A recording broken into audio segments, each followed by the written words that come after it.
Assalamualaikum warahmatullahi wabarakatuh. Alhamdulillah tuan-tuan, kembali kita bersama channel Madu Seribu Kasih. Alhamdulillah tuan-tuan Alhamdulillah petang ni kita on air sikit lah. Kita on air sama-sama. Okey, sebelum tu kita hadiahkan Al-Fatihah kepada junjungan besar Nabi Muhammad SAW. Okey, kepada orang yang bukan Islam, kita terpakus sekejap, kita berdoa, mudah-mudahan kita mendapat berkat. Allah Ta'ala, Tuhan Allah Ta'ala beri kita kesihatan yang baik pada diri kita. Okey, semoga kita dipelihara dan dijauhkan daripada penyakit yang kita tidak ingini. Okey, Al-Fatihah.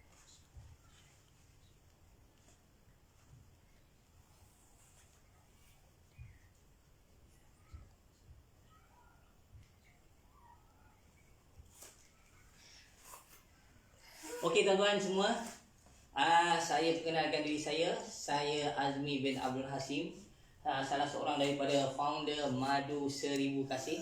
Kepakaran kami adalah membantu ibu-ibu, ayah-ayah, adik-adik, abang, kakak-kakak yang sayangkan anaknya, yang sayangkan bondanya, yang sayangkan ayahandanya, yang sayangkan anak-anak yang tercintanya, pakcik saudaranya, atuk tondanya dan sebagainya, dengan cara kaedah pemakanan madu yang betul agar kesihatan mereka sihat sepanjang hari. Jangan lupa bersama madu ori madu kita, Madu Seribu Kasih tuan-tuan Okey.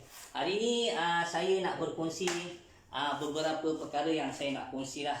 Okey, pertama sekali saya nak kongsi, ini petikan daripada semalam Pertama saya nak kongsi tentang tentang imunisasi tentang imun diri kita. Satu lagi saya nak kongsi cara-cara untuk kita elak daripada terjatuh di dalam bilik air. Kita sebelum ni kita dah kongsikan tuan-tuan semua cara bangun tidur, cara bangun tidur kita dah kongsi, cara nak berjalan daripada tempat tidur ke bilik air kita dah kongsi. Sekarang ni kita nak kongsi pula bagaimana kita nak elak daripada terjatuh dalam bilik air. Okey, sebelum tentu saya ada sedikit cerita lah tuan-tuan Kita ambil petikan tuan-tuan, kita ambil petikan daripada ini, petikan saya ambil daripada My Sejahtera, iaitu pada 17 Ogos 2021 tuan-tuan Ini petikan ni saya ambil daripada Datuk Dr. Hisham Muhammad Ibrahim. Beliau ni merupakan Timbalan Ketua Pengarah Kesihatan, okey, KKM lah.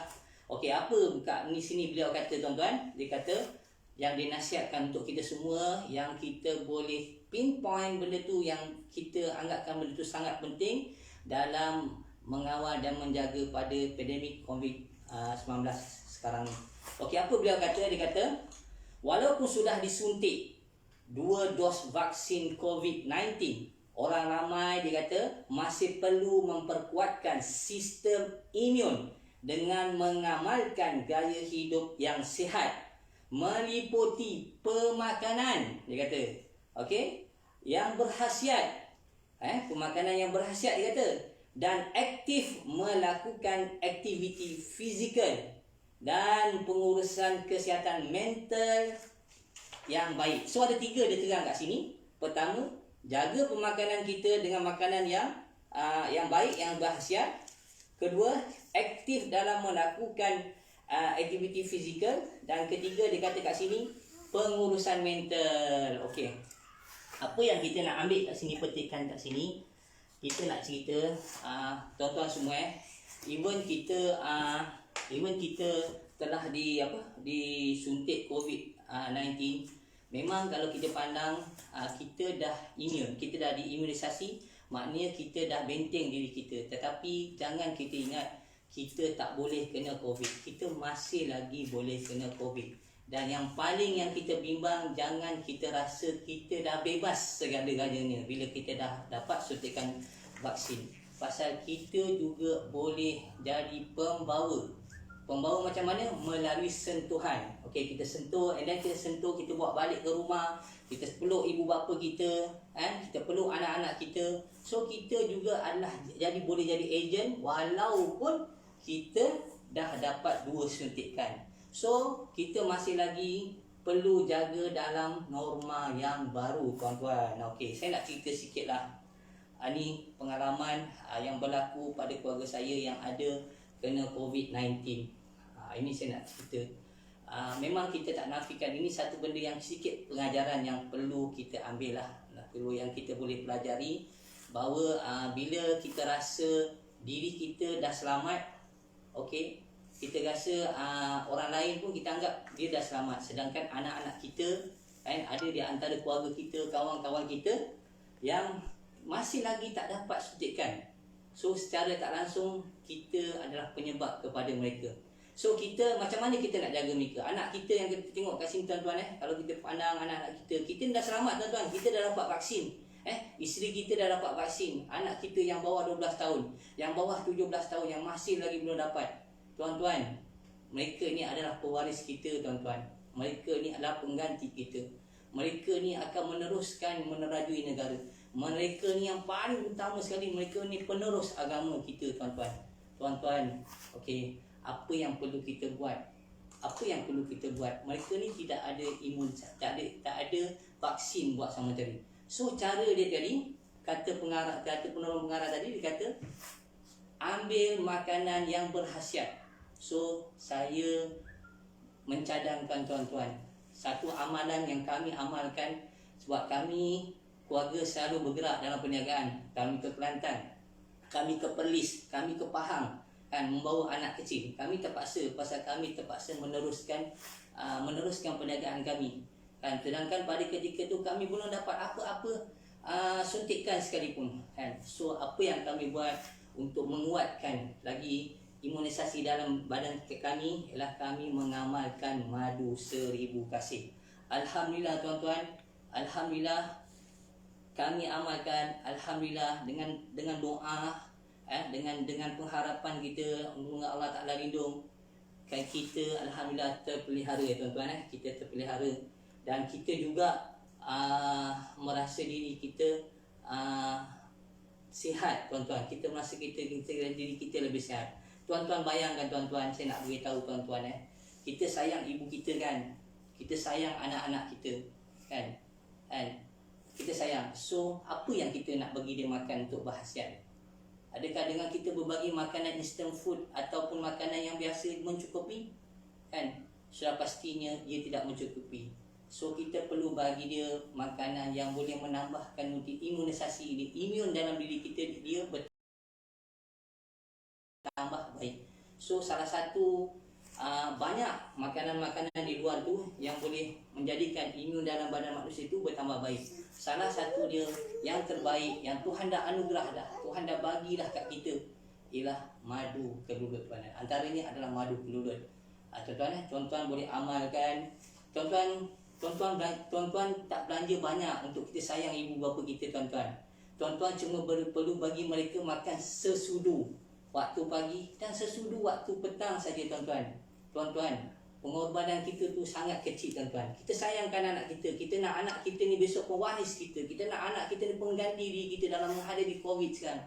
So kita cuma membelanjakan kepada mereka, cuma kita memberi kepada mereka sekadar satu sudu pagi dan satu sudu petang ataupun malam saja tuan-tuan, supaya imun dalam diri dia bertambah baik tuan-tuan, bertambah baik, dan dia akan jadi cergas, sihat tuan-tuan, juga minda dia akan bertambah baik tuan-tuan.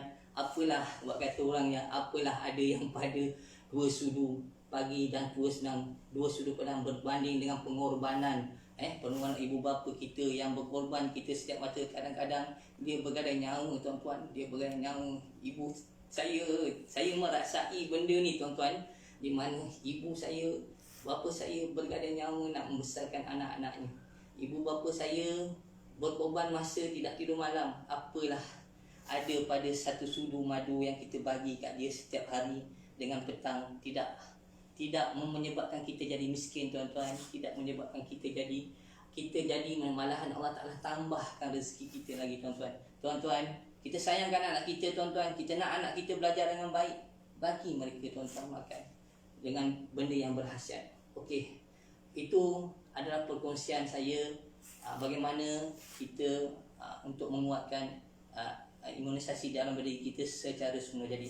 Okey, hari ini saya nak kongsi lagi bahagian kedua saya nak kongsi, iaitu bahagian kedua saya nak kongsi ialah bahagian terakhir daripada 3 video sebelum ni. Ini video yang ketiga adalah video macam mana kita nak mengelak diri kita daripada terjatuh di dalam bilik air. Nampak tak? Kita nak mengelak diri kita dalam terjatuh dalam bilik air. Okey, pertama sekali tuan-tuan, kita dah sebelum ni kita dah bagi tahu dengan cara tarik nafas dengan senam dia, dengan apa dia semua kita dah bagi tahu cara teknik-teknik dia.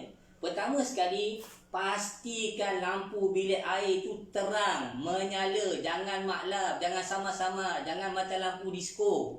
Tuan-tuan betul tak? Ada setengah bilik air macam lampu disko. Ada setengah bilik air samar lampu dia. Ada setengah bilik air kan tak menyala langsung, bawa lampu suluh lagi nak pergi bilik air. Itu cari penyakit tuan-tuan yang sebenarnya kita ni. So, tip yang pertama, pastikan bilik air kita terang benderang. Itu penting. Pasal apa? Kadang-kadang kita bila terang dengan terang yang mencukupi, maknanya kita dah tahu apa langkah keselamatan. Maknanya pada ketika kita bangun tidur, bila dalam keadaan minda kita pada kita tu dah switch dah. Oh, lampu terang, dia dah switch dah dalam minda kita, dia dah switch supaya kita lebih dalam keadaan lebih sedar. Itu yang pertama. Yang kedua tuan-tuan, saya nak bagi tuan-tuan tips lagi ketika dalam bilik, pastikan memakai selipar ataupun alas kasut yang tidak licin. Kadang-kadang kita tengok dalam bilik air kasut selipar dia tu, ya Allah, Masya Allah, kan? Kecil daripada kaki dia pun ada, kan? Licin. Jadi benda-benda itu boleh mengundangkan kita jatuh di dalam bilik air. So, apa yang perlu buat? Pastikan selipar kita atau alas kaki kita tadi ni tidak licin. So, kalau katakan kita sekarang ni kita tahu kita masing-masing ada masalah keuangan. Tak ada masalah kalau kasut yang licin tu, kita boleh guris-guris tapak dia tu, cara yang mudah, cara yang orang kata DIY, kita guris-guriskan supaya tapak kasut selipar kita tu jadi kasar dan kita tidak mudah tergelincir di dalam bilik air. Itu yang kedua. Yang ketiga saya nak beritahu, bila kita ada dalam bilik air, okey, bila dalam bilik air, kita perlu adakan kursi ataupun bangku. Apa tujuan dia tuan? Kursi ataupun bangku yang perlu kita adakan dalam bilik. Supaya mak kita jadi tu ataupun orang-orang yang uzur, orang-orang yang tak mampu nak berdiri air, orang yang gasa-gasa badan dia belum sihat lagi, pasal baru ambil madu amal, baru 1-2 hari. Of course lah dia belum nampak dia punya kesan. InsyaAllah kalau 2-3 hari dia akan nampak kesan dia. So apa yang perlu buat? Okey, sediakan bangku, sediakan kerusi atau sediakan yang tempat ataupun handrail yang untuk pemegang besi yang boleh mereka berpaut. Jadi makcik-makcik yang ada masalah kaki yang nak dalam bilik air tu, so duduk dalam bilik air, duduk, mandi dalam keadaan duduk. Kalau mereka yang ada ada mangkuk tandas, boleh duduk saja di mangkuk tandas. Kalau tak ada mangkuk tandas, jenis yang cangkung katakan, boleh duduk di atas kursi atau di atas bangku. Itu adalah tip yang ketiga untuk mengelak daripada kita jatuh ke dalam bilik air. Okey, sudah pastinya tuan-tuan, sebelum dan selepasnya bagi orang Islam hendaklah membaca doa ketika masuk bilik air. Okey, dengan langkah kaki kiri masuk, keluar mendahulukan kaki kanan, kan? Itu doa. Kita kena berdoa juga, minta dijauhkan perkara yang tak diingini. Okey. Ketika dalam bilik air, apa yang saya nak bagi satu tu, cara kita nak mandi dalam bilik air. Saya nak ringkaskan cara dalam bilik air. Okey, pertama sekali kita nak ringkaskan dalam bilik air. Pertama kita basahkan daripada kaki sampai ke lutut.